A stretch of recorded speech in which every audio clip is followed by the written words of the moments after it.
welcome to Grim Scenarios. I am your host, Milk, and with me, as always, is your other host, Emma. And with us today are our two very, very good friends. We are here with Moose and Cat. No, Goose and Cat, not Moose and Squirrel, Goose and Cat. Why are you doing a bad Russian accent? Look, what is wrong with you? I'm old, so I got like a Bullwinkle and Rocky reference here. Nobody else is Goose and Cat. I feel like a lot of the audience is not going to understand that, but if it makes you feel better, Milk, I do. Thank I you, understood that reference. Thank you both for making me feel slightly less old. Welcome, Mullibok and Navean, our good friends, who are here today, as you can tell from the image that you're seeing on your screen. Unless you're on the audio version, hello to our 3 or 4 audio listeners. Who are here today to I guess review our tier list, to have a conversation with us about the tier list that Emma and I put all those videos of work into, and to tell us how wrong we are. Because it's important to have feedback, disagreement. Here are other views. Yeah. That's a life lesson. It's also important to give geese guns. Yes, this podcast, of course, endorses giving geese guns at all times, and everyone who appears on this podcast agrees with that policy. I agree with that policy. Yes. That sounds like a statement of some veracity of true or false. Well, if you haven't gone through our extended series of tier list videos, this video is not going to make a ton of sense to you. So you may want to start elsewhere if you haven't checked in on those. We're not going to be reading off the character descriptions or kind of talking about the basics of what characters do in this video. This video is primarily going to be Navean and Mullibok challenging the tier list that Emma and I put blood, sweat, and tears and a modicum of thought into. What? Okay. Yeah.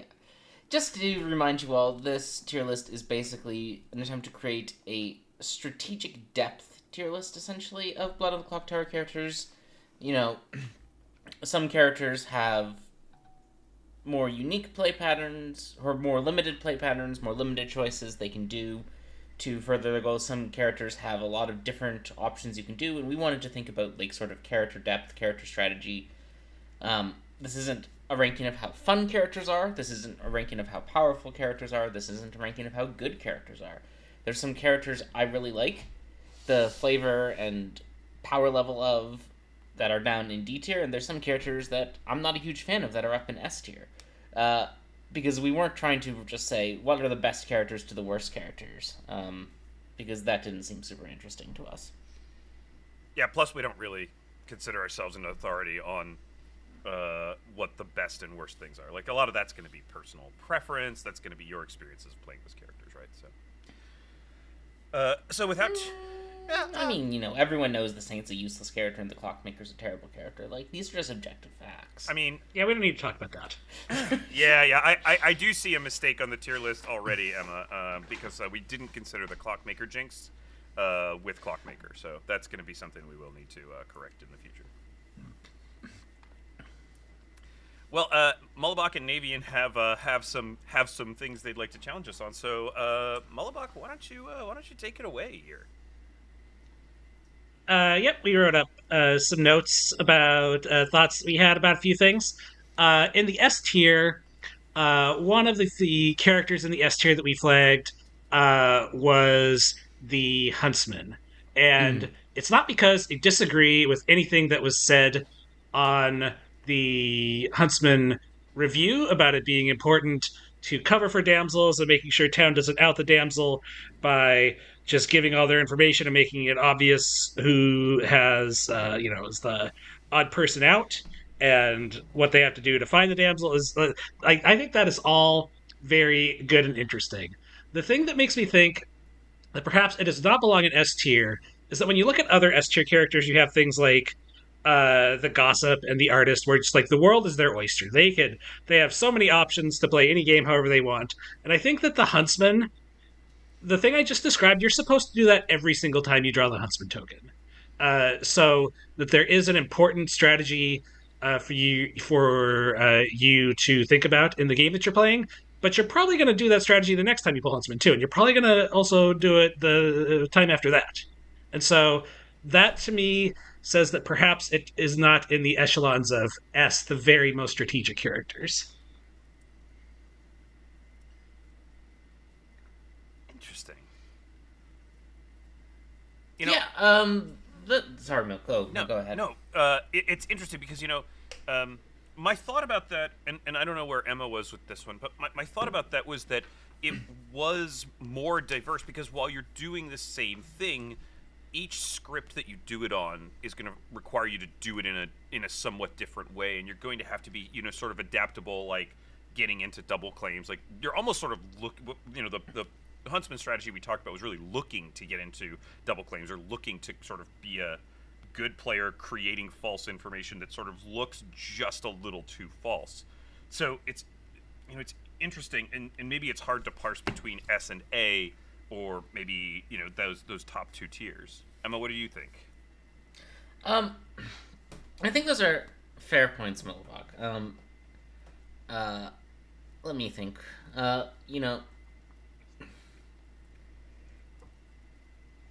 Part of why it's probably an S tier is I wanted to push back a narrative that Huntsman is a dull character. Not necessarily that it's people don't have to like Huntsman or that people have to think Huntsman is powerful, which it's not particularly powerful. It's probably one of the weaker townsfolk out there.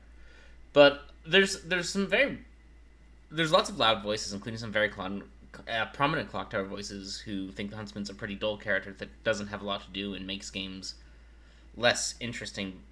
And I think part of why this ended up in S tier was I was probably trying to push back on those narratives a little bit. I don't think the Huntsman necessarily is always having to do damsel coverage in the same way. I think, there's various different ways a Huntsman can approach the idea of how do I best cover for a damsel, whether that is, a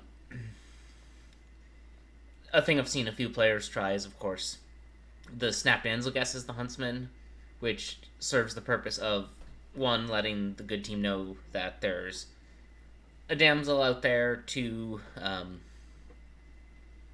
making you someone who, if you're a minion, the damsel guess is spent, versus, but it is at the cost of some social credibility because you're claiming minion and guessing a damsel, versus other people who try to be super socially good as a Huntsman, versus people who specifically bluff damsel. Though I guess this all does fall in the umbrella of, as the Huntsman, you have the job of being the damsel coverer in chief. So maybe that is a sufficient limit to put it sort of down a notch. I could agree with that. I don't fully agree with Milk that, the way the Huntsman is going to try to look like a damsel is going to vary all that much between scripts. I actually think that, there's probably not that much variability in how they go about doing that. Yes, it is going to be a little bit script dependent, but I don't think it's a massive difference. That's fair. I think it's perfectly fair. So where would you all rate it? Where would you move it down to? Is it? Well, I think it is absolutely unquestionably at least an A. I just might move it from S to A. I think it might even be high A, but for me, the fact that you're probably going to do the same thing when you pull Gossip Artist, some of these other S tiers, you're not going to do the same thing, and it's going to depend a lot more on the game state. Might just it knocks just that little bit below those characters for me. Yeah, I think that's fair. I think that's a reasonable critique of the Huntsman being here. I guess, would you replace it in S tier with something, or would you just knock it down and leave it there alone and leave S tier shorter a character? That is a good question. I'm not sure if we saw anything in A that we were on the townsfolk level that we thought I can answer that as no. We did not see anything in A tier that we thought needed to be moved up. So I guess if there was going to be a bubble character that gets to S, it would be fine if it was Huntsman. I just think Like, if your objective is to have a certain number of townsfolk in S, that's fine. I just think maybe its natural home is more A. Look, in homage to other tier ranking podcasts past, I did want to end up with a S tier script that was completely dysfunctional but did have the correct number of characters. Well, it is convenient for that goal that Damsel is also an S. I will give you that. It made some sense at the time. So, Okay. like, perhaps Huntsman belongs in A tier, perhaps that's where it goes. But on the other hand, this is 4-4-4-13. Okay. Well, we can move on if you like, and I think the answer to that question could be that yes, there would be potential replacements for some other characters. Okay. Well, hit us with Okay. hit us with another one, Molly. So another character I want to, I have a very specific question for you about this one, and that is about the Vorttox. And the Vorttox is a really cool demon for storytelling, script building, things like that. And I think it can really elevate a script and the information ambiguity on a script by existing. My question to you is: does the fact that a Vorttox being on script elevate the evil team's bluffing information and navigating infoscape strategy, regardless of whether or not it is in play? Does that factor into its ranking? Or is the ranking more about you've pulled the token, how strategic is it going to be now that you've pulled the token? Because I think if it's the latter, I would knock it down. And if it's the former, I would say it's definitely yes. Yeah, I think that's a really...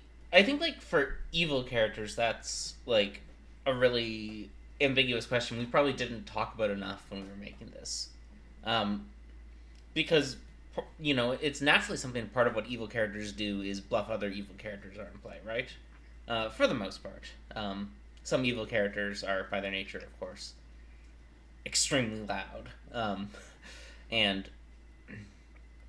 But I would say most evil characters want their presence or absence in the game to be ambiguous, right? Because once an evil character is locked to being in the game, it closes worlds where other evil characters are out, and when evil characters function differently,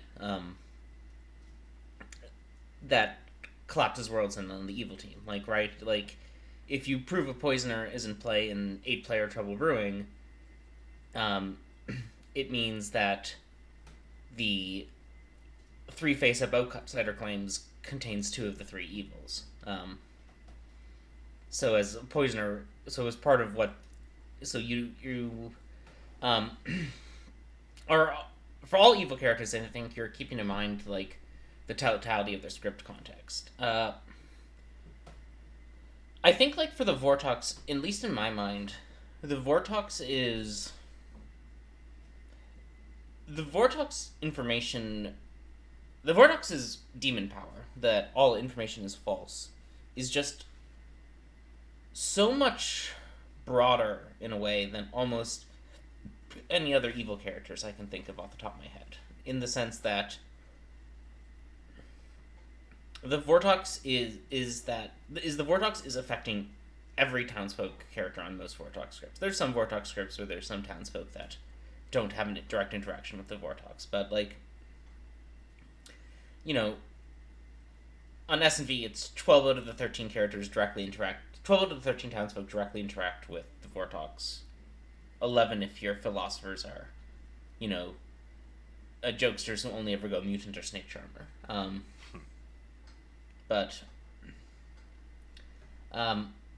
in that sense, like, the Vorttox knowing that Vorttoxed information is going to be present forces the Vorttox to make choices in ways that aren't true for other demons with narrower information, with narrower powers, right? Like,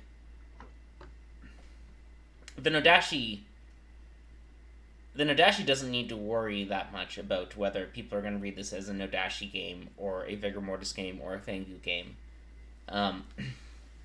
because reading it as any one of those any one of those 3 demons doesn't, wreck a Nodashi's bluff strategy. It doesn't wreck a Nodashi's kill strategy, or bluff strategy in particular. Whereas a Vorttox, has to decide whether they think they can support or push back against a Vorttox narrative, and it has to play in one of those two ways, right? And it always has to do that in a way that an Odashi, for example, an SNV, an Odashi or a Vega or a Fengu doesn't have to do. They can care less about whether the good team correctly identifies the demon type, because it's not going to directly interfere with their bluffing strategy. If their bluff information if you're a Fengu whose bluff information is wrong, you can be sat next to a Odashi. You can be sat next to a Vigor killed minion. If you're a Vorttox whose bluffed information is wrong for the world town is in, you're the demon, right? Or at least a minion. And I think that's the sense where I think, in terms of bluffing strategy, all evil players have to think about Vorttox bluffing strategy when Vorttox is on the script, but only the Vorttox needs to think about it in the sense of, if I get this wrong, if I get my bluffing strategy wrong for the game state, I'm fucked. Mm-hmm.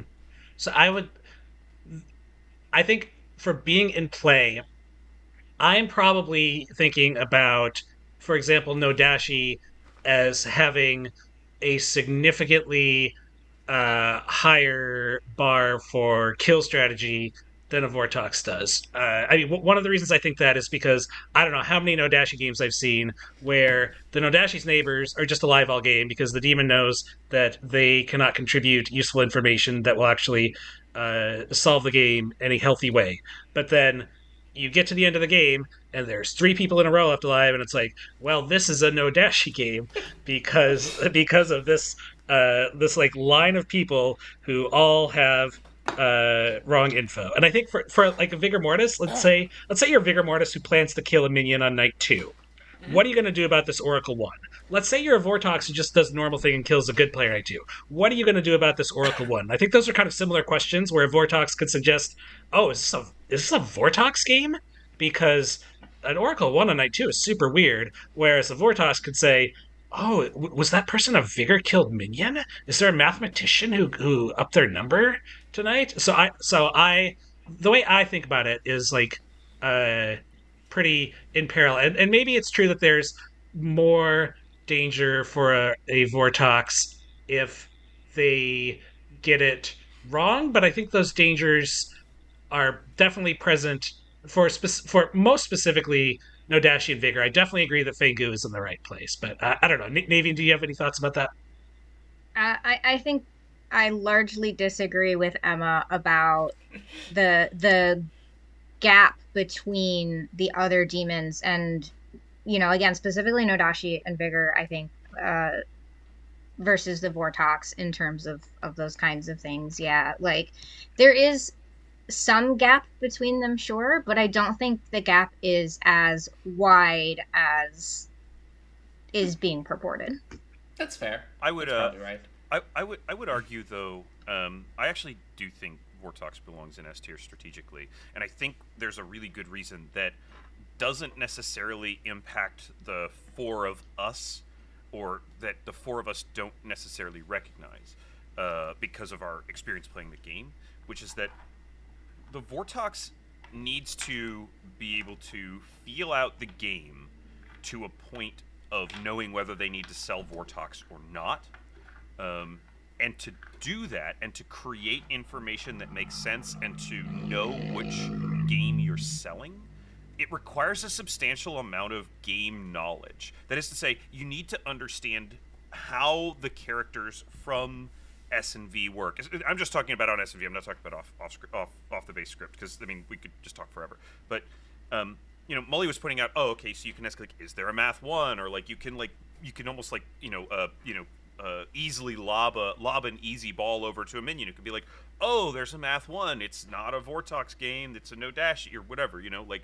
So I think like for the demon to create coherent worlds in a Vorttox game, a lot of times you need to do a lot of different things. You're juggling a lot of different ideas and a lot of different pieces of information to try to figure out, do I sell a Vorttox world? Do I sell a non-Vorttox world? Is it coherent?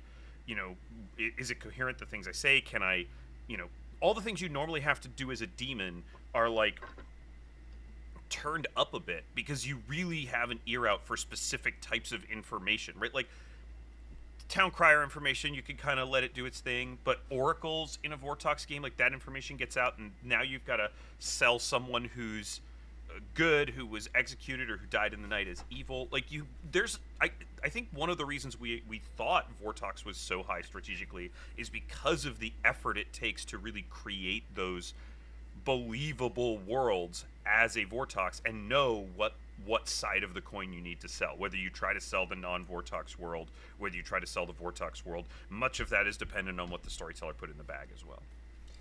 I'm not gonna lie, I think straight up none of that is applicable to only the Vorttox and not any of the other demons. I think that all of those things apply to all the demons on any script where Vorttox is present. Like, that is just a factor of Vorttox existing on the script and is not necessarily unique to the Vorttox themselves. Let me ask you all a question that I was thinking of while listening to all you speak. As a Vorttox, would you ever murder your minion Night 2 to secure the Oracle 0? Yes, but I would also, as any other demon, murder a minion to secure an Oracle 1, even if I'm not a Vigor. Do I have a witch? If so, yes. Maybe a Ceratovus. Maybe a Ceratovus, too. Maybe a Ceratovus. Like, I just, like...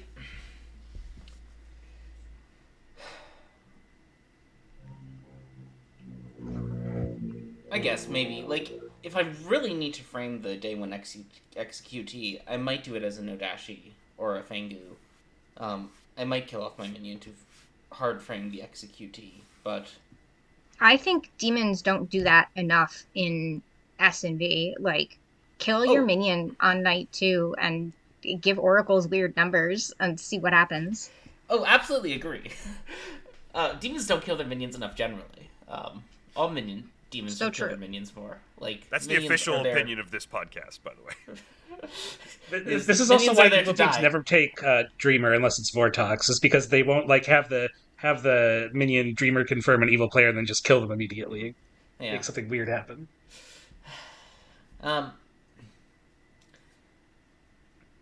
But okay.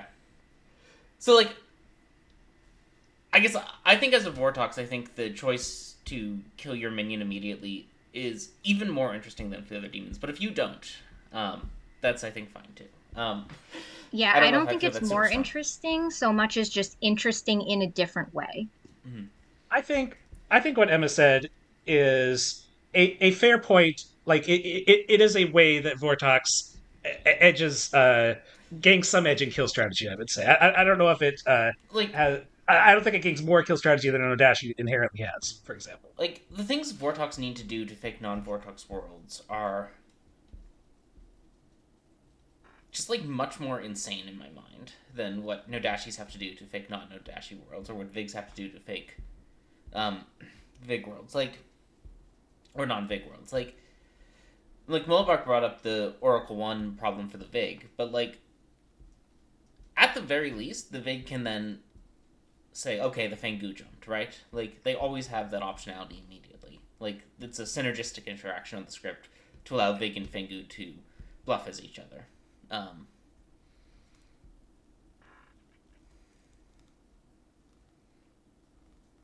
Yeah, and they can even point at it being a Vorttox game, which is helpful for a Vig, because, there's not going to be that much misinformation, potentially, right? You get that Oracle 1 on that first night.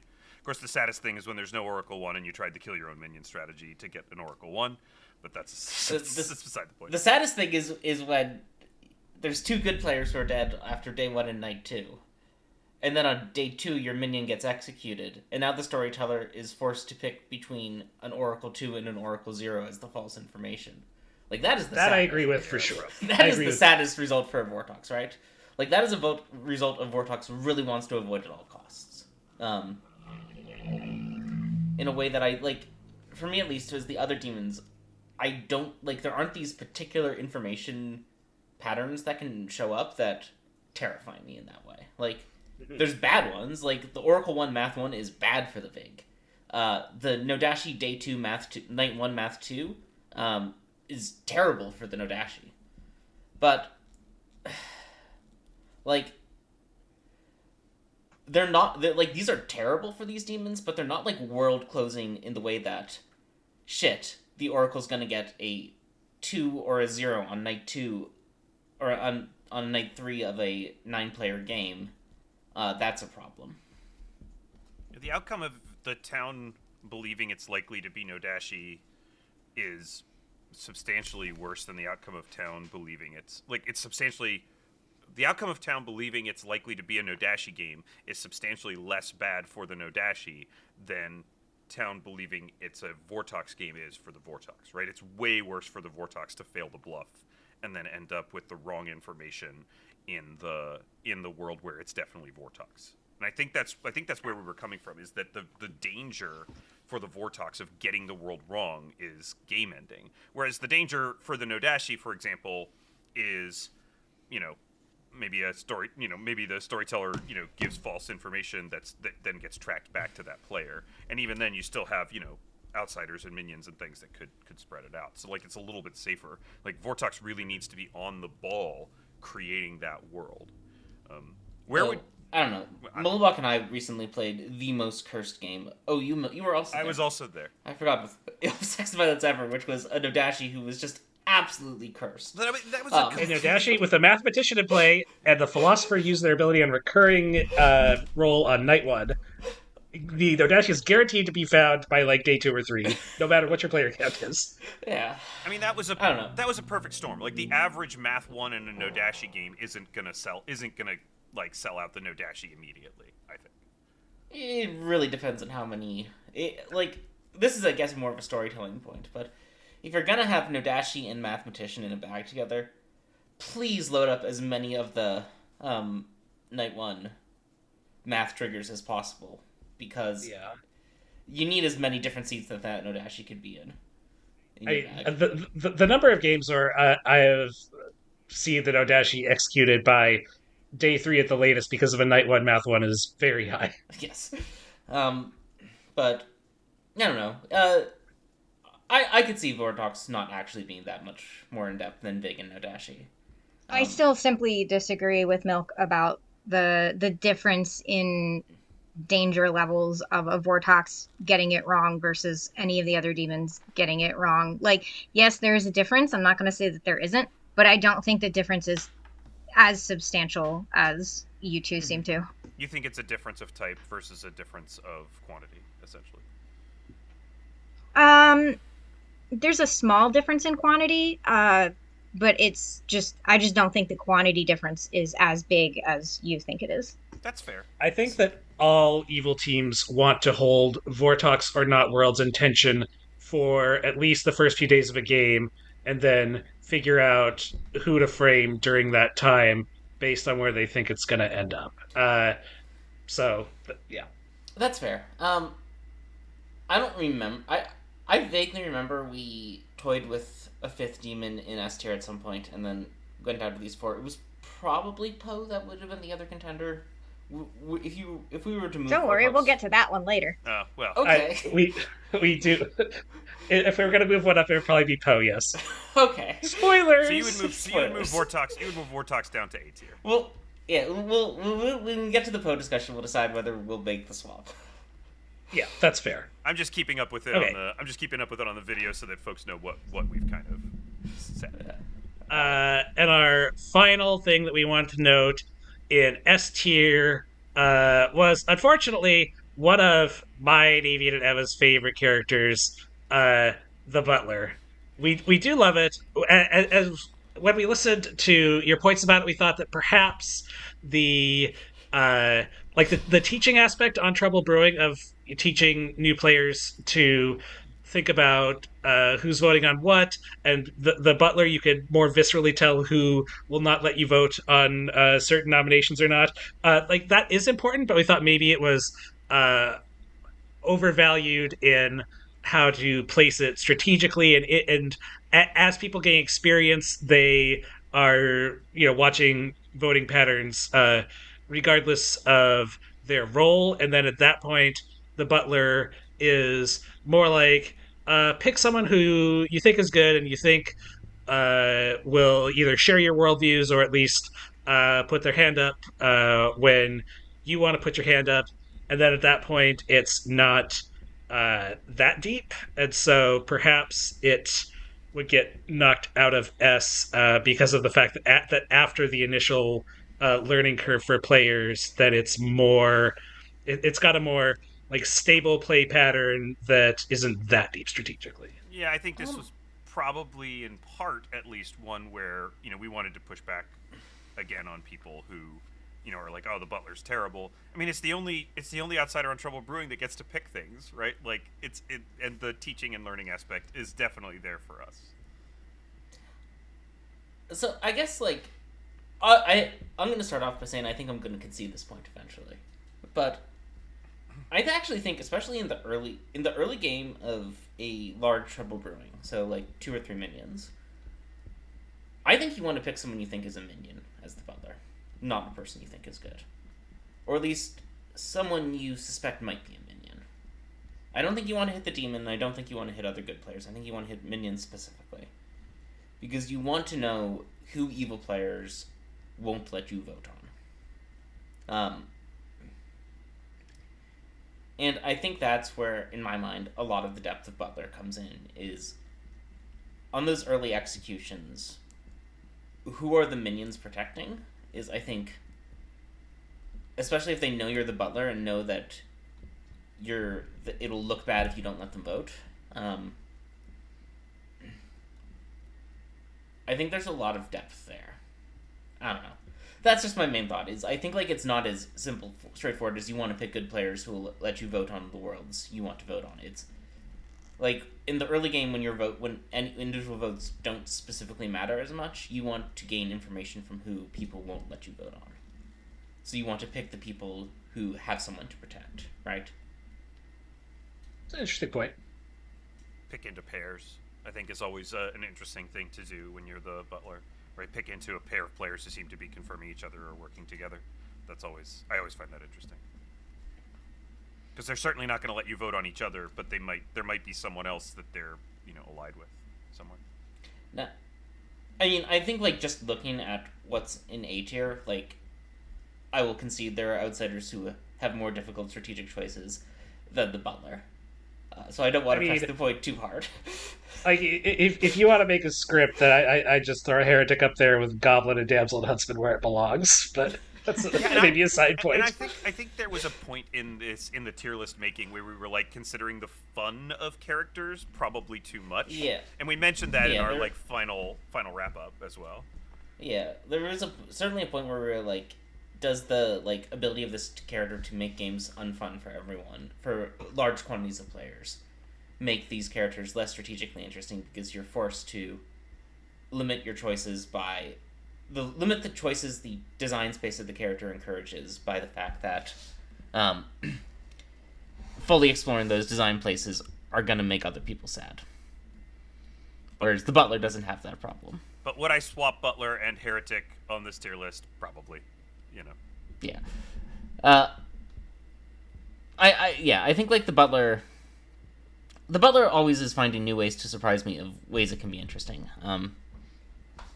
There was a text Trouble Brewing I was co-storytelling a few weeks ago where the poisoner was bluffing librarian, confirming the Butler, and there was some super interesting like things that like the librarian was doing for their Butler, who was naturally picking them, that like I think like if players had been thinking about the Butler more strategically in that game, like they would have picked up on, we need to kill this goddamn librarian, so the Butler picks someone else. Yeah, it's interesting. And I think Good. Yeah.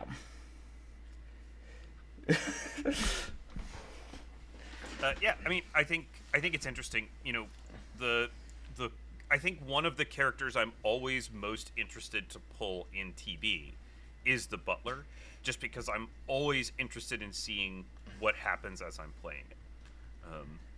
The the lack of information, like the lack of having your own information in outsiders, is always like an appealing thing, you know. But I think with Butler, like it definitely hones me in on things that, like trying to do things that I wouldn't normally do.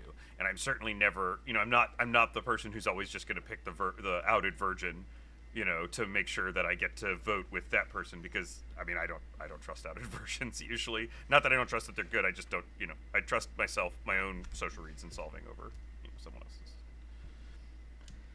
else's. Okay, well you all would move it down to A tier, I assume then. Yeah. Yeah. Yeah, well, I'll just drop it down there for our audience, and we'll probably keep rolling.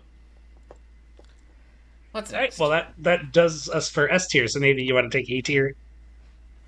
Yeah, so I'm gonna start with the librarian, washerwoman, grandmother trio and kind of talk about all of them at the same time. I will start by saying that I think the grandmother can stay and should be above washerwoman and librarian. Whether that's like a higher A tier level or whether librarian and washerwoman deserve to go down a tier is more what's up for like discussion for me.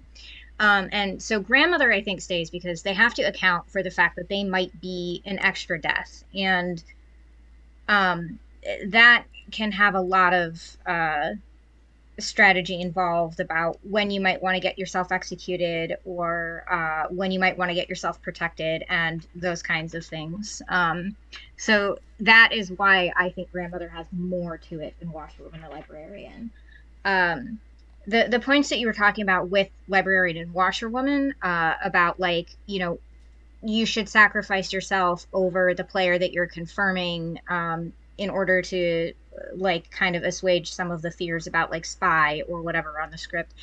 I actually think that that is almost always true, that you should sacrifice yourself over your confirmation regardless of whether spy is on the script or in play or any of that, because your ability is done. You already have your information. The player that you're confirming, their ability is probably not done, or they have more solving starting info than yours will be. So this is true for both washerwoman and librarian generally. More so for washerwoman with regards to like their ability is still doing something else, right? But you also talked about like, oh yeah, they're you know pretty high on the list for like things that want to nominate a virgin, and I also kind of disagree with this. I think they're second line for virgin confirmation. The roles that I would consider as first line confirmation would be the other two you start knowings of chef or investigator when you're talking about TB, or even things like an empath with a 0 or a 2. I would rather, as a washerwoman, have those or a librarian have those people be confirming themselves. And if I can't find any of those, then yeah, okay, I'll consider nominating that virgin and furthering the confirmation chain. But I don't think there's like a ton more to it. Like, okay, you can get into a role swap to help protect your washerwoman confirm, and I've seen that work, and that's great. But like, that's mostly your strategy is I'm here to protect this other person. And I don't think it has as much depth to it as needing to consider things like where and when do I want to die? Do I want to confirm another player by protecting myself at the potential risk of making it look like I'm evil, et cetera, et cetera?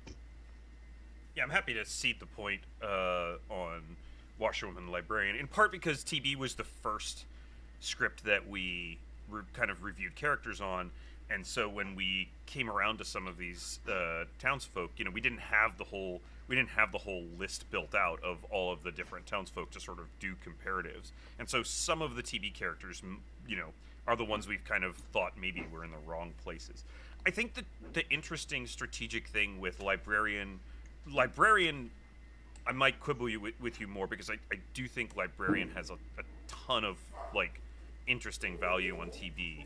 I think the thing with Washerwoman is trying the strategy, and the interesting thing with Washerwoman is trying to keep your confirmation alive, typically without outing their role or without outing that they're confirmed. Like, how do you keep your confirmation alive without effectively making them a target, right? And that's why you see the role swaps and the things like that.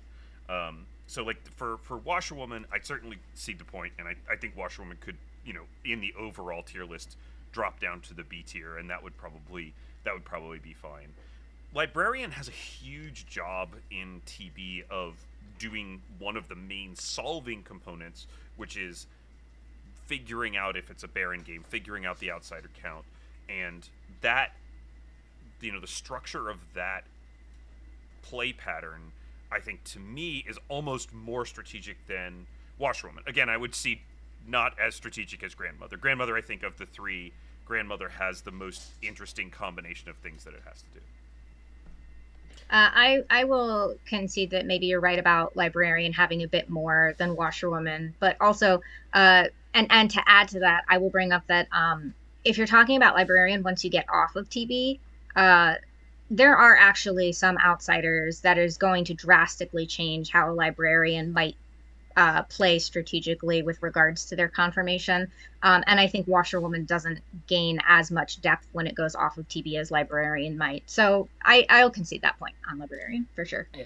I think, I agree with the things you said, Navean. I do think it's a little different for Librarian and Washerwoman, even on TB for the reasons you say, because, the Librarian, it's drunk, right? It's the drunk problem, which becomes even more bizarre for the Librarian once you start seeing things like damsels and mutants and politicians who either can't confirm to you or are going to lie to you or whatnot, or the ones that, or outsiders you actually do want to kill as the Librarian, even if you're confirming them, like goons maybe, or but even on TV, you see it, Librarian who sees a drunk is, I think, overdone by storytellers, and I think Librarians don't get to be happy little confirmers enough. But one of the reasons Librarian who sees the drunk is overdone is because it creates a more engaging, interesting puzzle for the Librarian, right? Because you're not really confirming anyone. This is super easy to bluff. You're not really in a confirmation pair. You're now trying to solve essentially a three-way drunk ping between you and the two people. So I guess, looking at this again, I could see the argument for knocking Washerwoman down much stronger than I could see the argument for knocking Librarian down, just because Librarian has a higher risk of failing to confirm. Yeah, that's a really interesting. That was a really interesting one that I'm going to be thinking about for a while, I think. I think that makes sense. I think my ranking would definitely go Washerwoman bottom, probably Librarian middle, Grandmother the most because of the trying not to get double killed part. Well, I mean, we all agree Stewart is the bottom of these four characters, right? Yeah. I don't even have Stewart. Yeah, does this mean we have to drop Stewart down to C tier? Is that what's happening here? There's really five characters of these types that exist, right? There's Pixie, Librarian, Washerwoman, Grandmother, Stewart. I think, Pixie and Grandmother being ahead of Librarian, being ahead of Washerwoman, being ahead of Stewart is correct. I agree with that entirely. And maybe we should have made that differentiation of these five, day one confirmers more clear. I mean, I could just put Grandmother or Pixie in S tier, the other one in A tier. Put Librarian in B tier. Well, there's too many townsfolk in S tier, Milk. Too many townsfolk in S tier. It's a whole problem for having the script of the 13444 script that doesn't work. Let's keep moving. Molly, you're okay. Yeah, let's go ahead and talk about our good friend the Poe now. And this is a case where I agree with everything that was said on the podcast. I think that something that was not raised that I think could raise the Poe up when it is considered is the Poe on BMR has the ability to bluff other demon types better than any other demon, and that is often an incredibly effective strategy. Whenever I've seen a Poe in a game where town is in Zabul worlds and they just think it's Zabul and you just start double tapping, the Poe universally wins that game in my experience. And sometimes they're forced into it because their charge got minstrel drunk or inkept or something like that. But uh, when when the is like, well, my charge didn't work, it's time to bluff Zabul, I guess, they just win way more than any other case. So it's also not too hard to bluff Pucka, try to time your kills right on somebody who you think, oh, it'd be nice if they questioned their information. And then when you charge, it could look like the Pucka, hit an executed player or whatever. And then again, you just wipe people out while they're in the wrong demon type world. So I think when you consider that, then it might elevate it up to an S. Yeah, I would like to add that we are not necessarily endorsing that Poes try to look like Zombuls on purpose, but it is a thing that has worked very effectively. That was a pretty impassioned plea. I'm ready to concede the point. I'm happy to concede the point and move Poe up to S tier. I think people. I too have. Go ahead, Emma. Yeah, sorry, Milk. Oh no, I too have never seen a Poe who, whether by choice or by circumstances, starts bluffing Zambul, fail to win the game. Which is, again, not an endorsement because of all the problems that exist with Zambul games sometimes, but it probably will increase your win rates if you bluff Zambul more as a Poe. What I would encourage, I'm not endorsing Poe's bluffing Zambul more, but what I would encourage is Poe's recognizing when that world is possible and available to them, and at least considering whether it's going to help get them into the mid to late game, whether it's going to help them get to that point where they can just wipe the town out. Because, when towns executing dead bodies repeatedly to deal with Zombuls and masterminds, and they're out of Poe worlds completely, that is the time when your charge into a triple kill is most devastating, because you're probably just won the game there. And I think it's pretty obvious for Poes to sometimes, fake Pucka worlds, because they do have the single kill option. So, if you start at that thought, and then you think about, okay, Poes could also bluff, potentially bluff Shabaloth if there's enough protection, or you sink a kill or whatever. It's pretty easy to solve whether it's a Poe or Shabaloth most of the time because of the regurgitation, but you never know. I do think that's fair, and I'm happy to put it in S tier. Yeah, I'm happy to concede on the Poe. I think people objected to this at the torn. time. I think people objected to us putting Vorttox ahead of Poe at the time. They were probably right. I've been on a Vorttox kick recently. Perhaps I was too high on the Vorttox's own supply. You're certainly vociferous. I do think that sometimes when you're making these kinds of tier lists, it can be a little bit difficult to separate your enthusiasm and joy for a particular character and what it does by existing on a script to the entire dynamic of the game. It's hard to separate that from the strategy of the player who pulled the token sometimes. Yeah, and in the end, it's just a bit of fun in it. True. Alright, what's next? The Poe has vanquished the Vorttox. Alright, next up is Mathematician. So I think that there's a chance that this was rated a little bit higher because people struggle to understand it. And that makes it kind of artificially feel like there's more strategy involved to it than there actually is. And I'm going to compare it to Juggler to sort of illustrate my point. So Juggler has a two-step process, right? Its first step, strategy-wise, is to get claims from people and preferably get true claims from people so that you can actually make a juggle that might be useful and get you good information. And then the second step in Juggler is their public claim strategy, which kind of holds a lot of Juggler's strategy, is, who to juggle and how to do this in a way that makes it, useful for you without being obvious that you're just a juggler, so you die, whatever.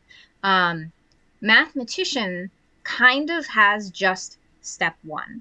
Mathematician's job is to get true claims from people, to get your grin sorted out, and that will help you figure out what your numbers mean, right? It will help you decide if the philosopher is to be believed. It'll help you decide what demon type is in play. But it kind of just strategy wise, it stops there. Yes, there are many different ways to try to get those true claims from people, and it is a very social character because it's meta information. You have to work with other people in the game in order to get those numbers figured out. um but I think that like it should be below juggler because it just sort of has step one and then stops. Yeah, I think I talk about mathematician a lot of times alongside of things like general, because I think they have the same sort of play pattern in a way, right? You get information from other people and you try to figure out what aligns with your knowledge, what aligns with your meta information, and what doesn't align with your meta information.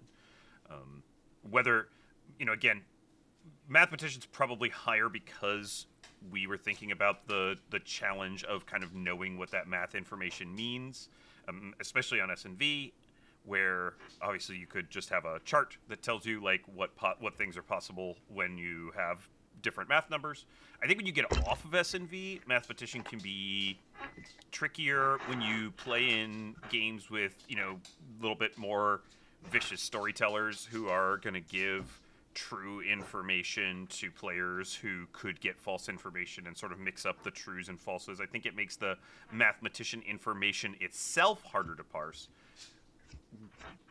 Whether mathematician is more or less strategic than general, I certainly would concede that it's probably that juggler has a trickier job and a more strategic choice to make, and in part just because juggler only gets their information once, so they have to get all this on the first day when everybody's probably not excited to share their role on a script where all the roles are very powerful, right? So like I think I can respect your point about the two-step process and mathematician only necessarily having one step in it, or maybe more importantly, not having to solve it until day 3 or 4.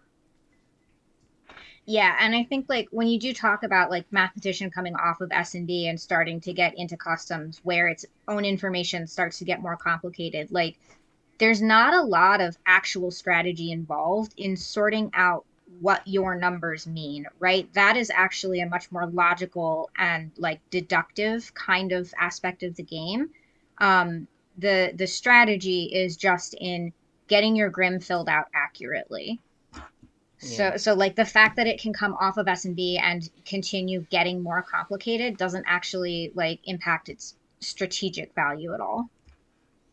That's probably fair. Yeah. That's probably fair. Go ahead. I guess part of this is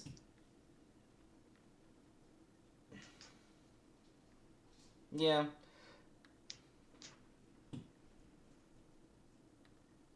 Yeah, I think this is all fair. I could see the mathematician needing to go down a notch. Yeah, we'll just put it over there. It probably belongs with these other just super powered information rules like fortune teller and chambermaid that are just. Oh, don't worry, thing. We'll get to those. Like math information is so powerful. Like it probably was easy for us to overstate its the strategic depth of playing the character. I guess it's more like it's possible we swapped how the active, powerful information rolls of Empath and Chambermaid should have been ranked with the passive ones of Empath and of Mathematician. It is possible we made that mistake. Let's keep it rolling. All right. Well, we have come to a section where it's going to be let's have a big old chat section because I wanted to talk about the empath and the fortune teller in conjunction with each other. And I want to kick that off by saying if you look at the trouble brewing roles that at least were at S tier before today, we have Poisoner, Butler, Imp, Ravenkeeper, Monk. Those all have something in common that is perhaps telling, and they all say pick a player on them. And then we have our friend the fortune teller that says pick 2 players on it. And then we have our friend the empath who says don't pick anyone, just have the storyteller tell you each night how many of your living neighbors are evil. I think the empath has a fairly linear play pattern where if you have a 0 I think all of us here would usually agree that you don't try to kill your zeros to No, expand no. your reach. If you have a zero, you try to nominate the virgin. Everyone does right, that. like yes, you protect them at all costs, including at the cost of your own life, maybe to get Undertaker check, maybe to proc a virgin to prove that you're a townsfolk and your zero is more likely to be true, things like that. If you have a one, you probably try to suss out which neighbor seems more suspicious, get them killed. Maybe you sit out for a day, see if one of your neighbors dies. If they do, get the other one killed because your number is probably still a one. If you have a two, uh, either go out guns blazing or you chill for a second and see if your number goes down the next night. And I think those are the things that an empath does. And the fortune teller, I think, just has more things to do than that. I like the level one of a fortune teller is get a yes, kill a yes, repeat, right? But I think uh, there are choices a fortune teller can make that can heavily influence whether or not the good team wins the game. Like, I've been in games with fortune tellers who are just like, I got yeses these 2 nights, so let's just kill these people and win the game. And like, I feel in my bones that those players are good, and so I'm like, like ready to go and calling that fortune teller evil. But and they're not accounting for the fact that one of the most suspicious people in town died at night, and they need to go back and check people they got a no on because. Another thing I've seen is when a fortune teller rechecks people they got a no on and they get a yes, the good team almost always wins that game. But that's not like the level one of the fortune teller. The level one of the fortune teller is more like, well, I got a no on them, so I'm moving on. So I think that they have more options when they survive a bit later into the game to because if you check people, if some no's are alive later in the game with you and you recheck them and you still get a no, that is also really helpful for closing Star Pass Scarlet Woman worlds, right? Where town is going to be building those worlds because that's just what troll brewing is. It's like, well, did the demon squirm away from us whether we executed them or they star passed? So being able to close off worlds like that through your own choices, I think, has more strategic depth than what an empath would tend to do. Yeah, I think I presaged that I was probably going to concede this point, but I said maybe we put the empath and the mathematician in the wrong order from their cousins in the power house information, recurrent information of fortune teller and chambermaid. Maybe we did this. Look,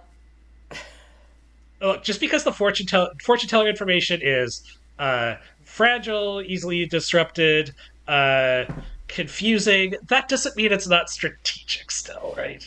Yeah. I mean, It's... I'm happy to concede this point broadly, but I still would hold that I don't think there's that much strategy in fortune teller picking. The big strategy thing that you've pointed out, and I think it's fair enough, is going back and picking players that you've picked, like knowing when to go back and pick players you've picked before. But like broadly, you pick some people you get social reads on and see what happens, and then you kill the ones you think are evil. All right, so go ahead. Here's my continued fortune teller problem, though.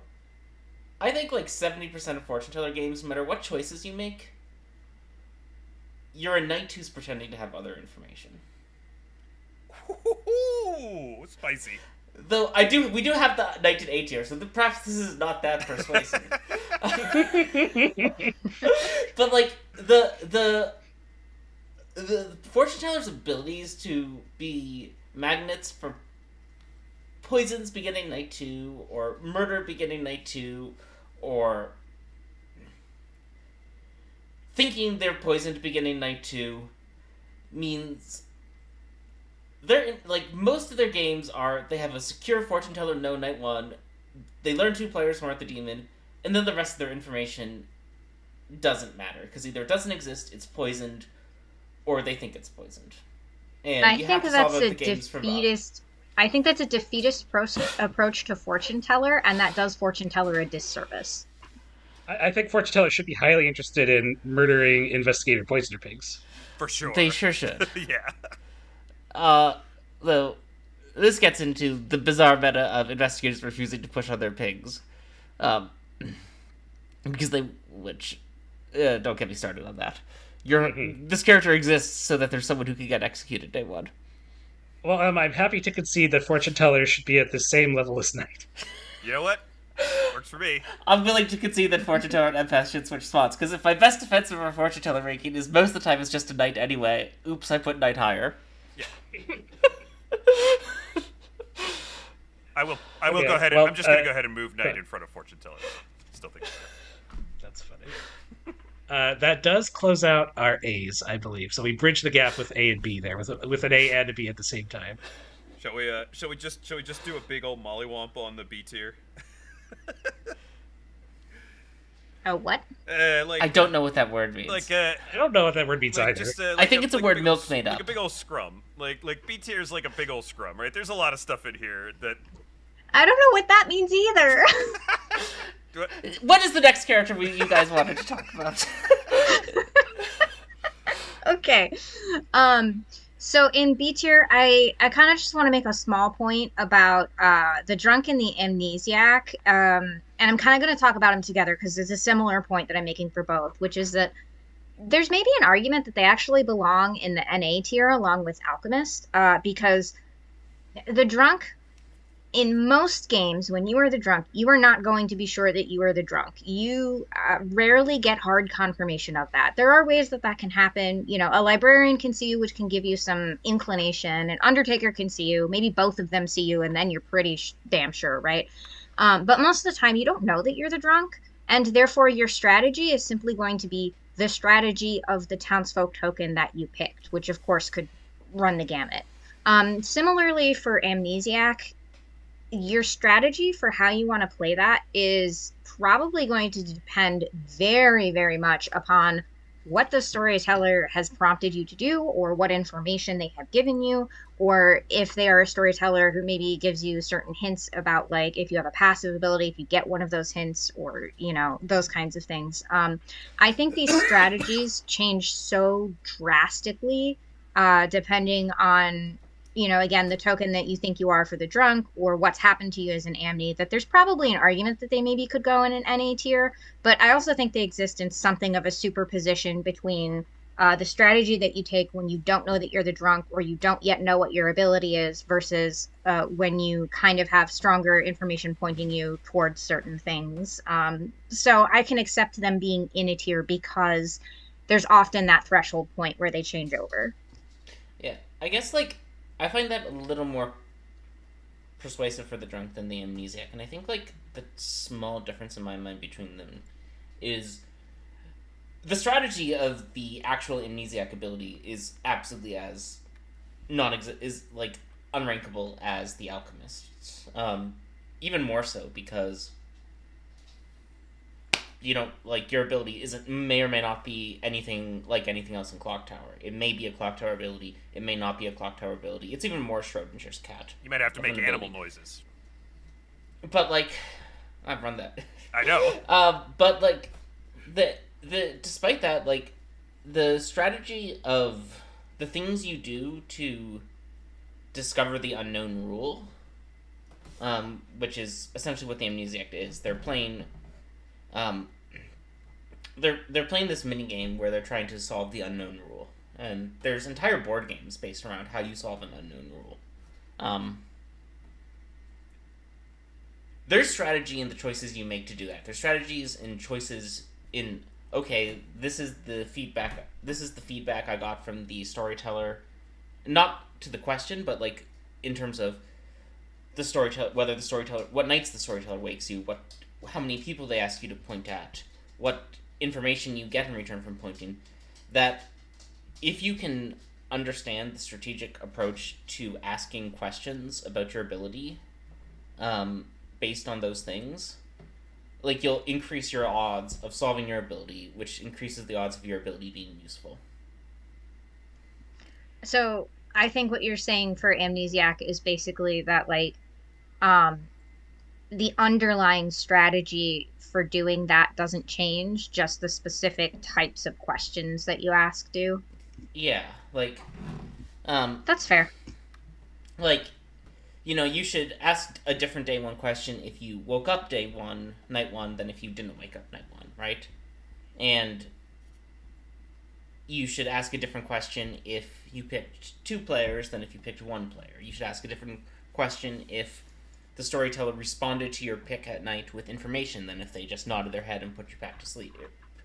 Like, And knowing what sort of questions to ask based on these sequences is strategic, I think, in a way that the actual ability is, of course, Schrodinger's ability. It might be a super strategically in-depth ability. It might be each night pick a player, evil players are drunk. Yeah, I think that's fair to separate Amni out for that reason. I think we talked about. I don't know if it ever made it into the cut of the actual tier list, but I do think Emma and I talked about drunk sort of being a little bit awkward to rank because, it's the strategy you have around it is often more about whether it's on script or not. Somewhat like the conversation we had about Vorttox earlier. And I'm happy to move it into NA just because there's not a character-specific strategy for drunk. I think it's a pretty reasonable call out in the same way of Alchemist sort of not having a specific kind of function as a character. Yeah. Drunk is also sort of Vorttoxy, where its presence on the script changes how all townsfolk need to play, right? I mean, its presence on the script is its ability, weirdly. Yeah. Versus the specific drunk player is probably not playing differently. Yeah, I think it's a reasonable call out. Yeah. Okay.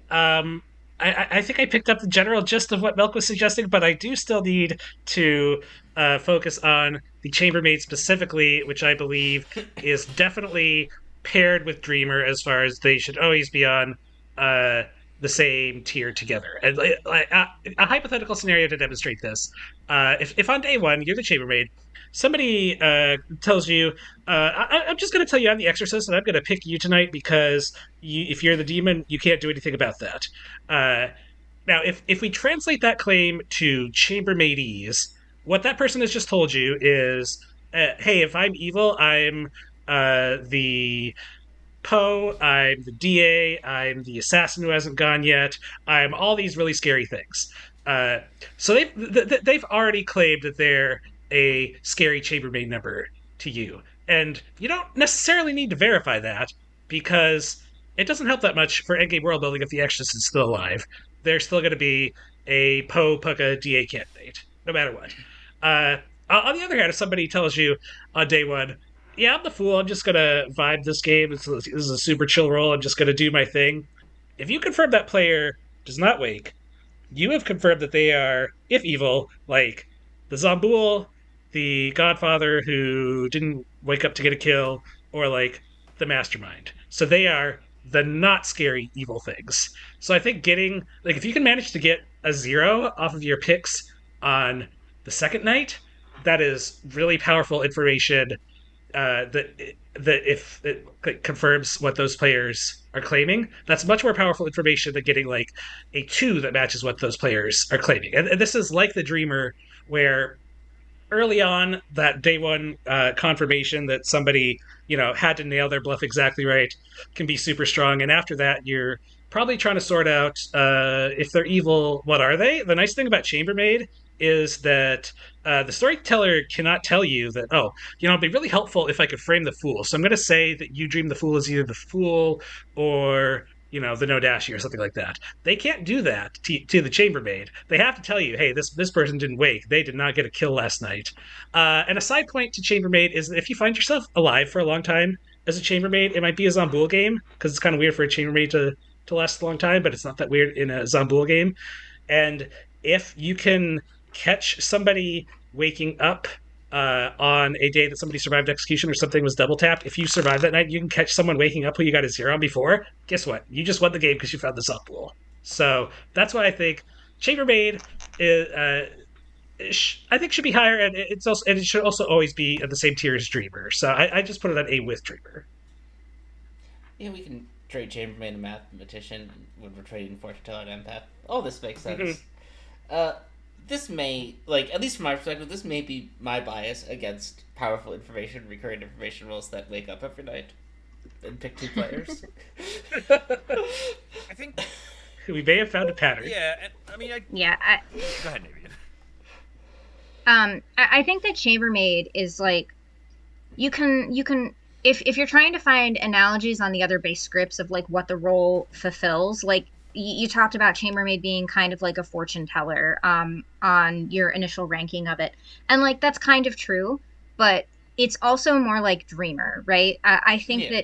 that the fortune teller is doing something kind of like what Chambermaid is doing, but Chambermaid is doing it a little bit more precisely because they can make those worlds of, well, you wake on these nights and, or you people didn't wake on those nights. Therefore, you have to be this subset of evil characters if you're evil, which makes it more precise than a fortune teller in a way, but less precise than a dreamer because the dreamer gets the very specific characters. So, like, it's sort of doing something that floats in between those two.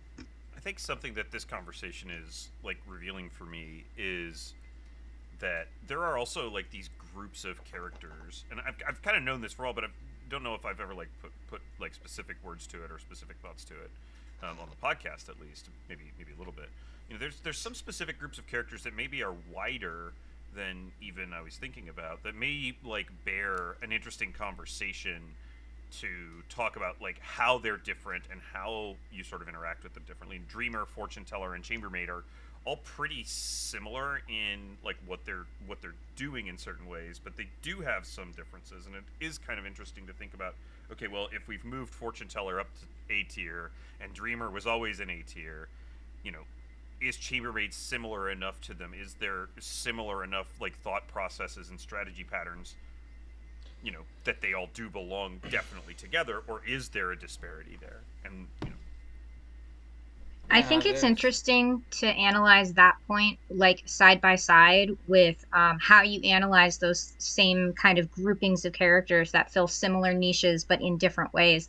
When you're talking about like how effective they are for script building, because like sometimes those align where it's like, yeah, these are all fulfilling the same thing in slightly different ways, and sometimes they don't. Like Chambermaid is much lower down the tier than something like a dreamer or a fortune teller is when it comes to like script building, right? Yeah, it's much harder to build for Chambermaid because if you need either everything to have, it's like you need essentially BMR where the number of variety of weak patterns is different enough, including among the demons, that you don't just kill everyone who wakes, right? Yeah, but like I just think it's interesting that basically both this tier list and the tier list that we did on script notes that I did with Alejo, they're sort of asking the same question of like what impact does this character have on everything around it, but it's answering it in some like pretty different ways. Mm-hmm. I'm a little bit happy for Chambermaid to move into A tier, only because that puts it in the same tier as Goon, and I think it lives in a very happy little ecosystem with Goon. So, all right, Molly, tear us up. I think it's my turn Navean again, has- actually. Oh, okay, Yeah. Go ahead. I'll keep on the BMR train for now and talk about Zomboul. I'm not actually sure if Zomboul needs to move necessarily, but I do think that maybe something that was a little bit missed in the talking about it was like, because the Zomboul gets fewer kills than any other demon, probably, well, I mean, aside from like the demons that literally don't kill at all, of the killing demons, it gets the least opportunities of any of them in the entire game. You actually have to be really strategic about the choices that you're making with your kills as a result. Yeah, and that includes like, when should I potentially kill myself? When should I ask a storyteller to maybe consider gossip killing me? When should I have my godfather kill me? Those kinds of things, right? So you have to be a lot more strategic in your choices and who you're taking out when, because you're going to get much less opportunity than the others. And again, I don't know if that's enough to say that it should be fully bumped up. But I think that maybe that was a little bit missed, and maybe it deserves a slightly higher B tier level than where it's at. I think that's incredibly fair. Yep. Like, if you just think about it, like, purely mathematically, like, which is a bit silly, like, but in, like, a 12-player game, an imp gets, 5 kills? Usually. Right? Yeah. Give or take a monk protection or so. Like, if the imp makes one of those 5 kills as a bad kill, it's not the end of the world for the imp. If they kill someone they should have been keeping alive as a frame candidate, it's generally not the end of the world for the imp. If the Zomboul loses one of their kills to either killing someone they should be framing or whiffing on a protection on a night they needed to make sure someone died, like, that might be the only kill the Zomboul gets that game. So, like, making a bad kill as a Zomboul can easily be, like, an 100% fail rate of your killing effectively versus a 20% for an imp in the same player count. And I think, like, in that sense, yeah, like, the Zomboul has to be so much more thoughtful and careful about who they kill and when than any other demon, because they only have their precious few opportunities. I don't know if that moves it a tier either, but I do think that it's a really important point to capture. So I appreciate that. I'm looking at, like, fucking Fangu here in B tier. Zomboul is more strategic than Fangu. Is it more strategic than Yagababble? Kinda. Yeah. I mean, Is it? I'll get to Yagababble later. No. Spoiler. maybe it's Fangu and Typhon need to go down. I don't know. But, like, Zomboul can't possibly be stuck in the same tier as Fangu. Yeah, that's fair enough. I think the social game of a Zomboul can also vary a lot, just because you're okay to die, you might pick a time to kill yourself to look good, and that's just something that other demons just don't have access to.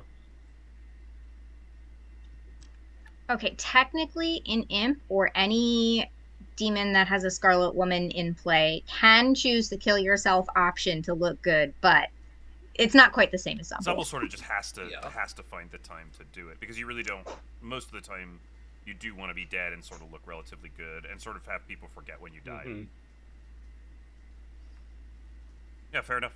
I don't know if it goes up a tier or down a tier. The middle bit, yeah, the middle bit's a mess. Emma and I think we kind of did talk about that as well, that the middle bit's could probably be differentiated out a bit. Yeah.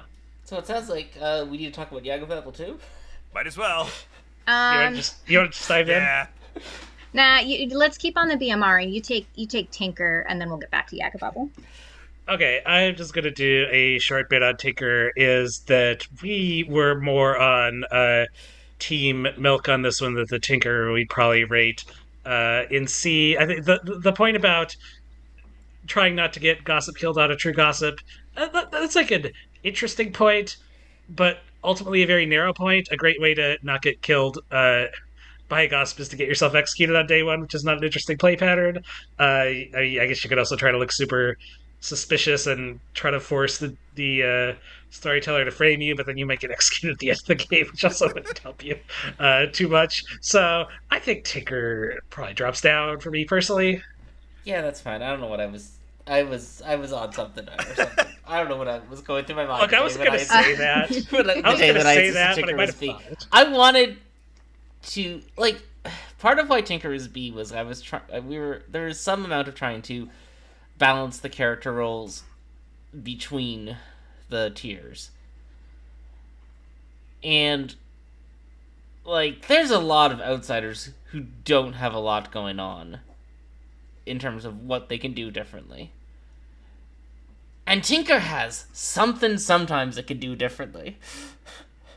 And in Tinker's favor, it's one of the, if not the funniest roles in the entire game. So, like, it does have that going for it. Like, oh, it's S tier for how much I love it. Like, Plague Doctors want to live forever. Plague Doctors and Saints want to live forever. Snitches literally don't care. Their token might as well be blank as far as how they play it. Yeah. Hatters want to be dead immediately. Golems want to smash. Tinker maybe has some things it can think about doing differently from game to game. Maybe. I don't know. Possibly. Once in a while. I mean, the thing is, Tinker's not as boring, and I will use that word very cleanly, not as boring as Plague Doctor Sweetheart or Saint, that are just try not to die rolls.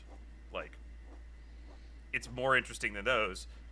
Does it belong in B tier? I don't really think so. I never really thought so. But, you know, Emma made a point. We can put it in C. But I just want to... I want to defend it as maybe the Tinker has more interesting play patterns than the rest of the C tier outsiders. We can put it in C.5. Fair enough. Yeah, it can be a high C. That's fine. I'm not saying it does. I'm saying maybe it does. Because these other ones sure as hell don't.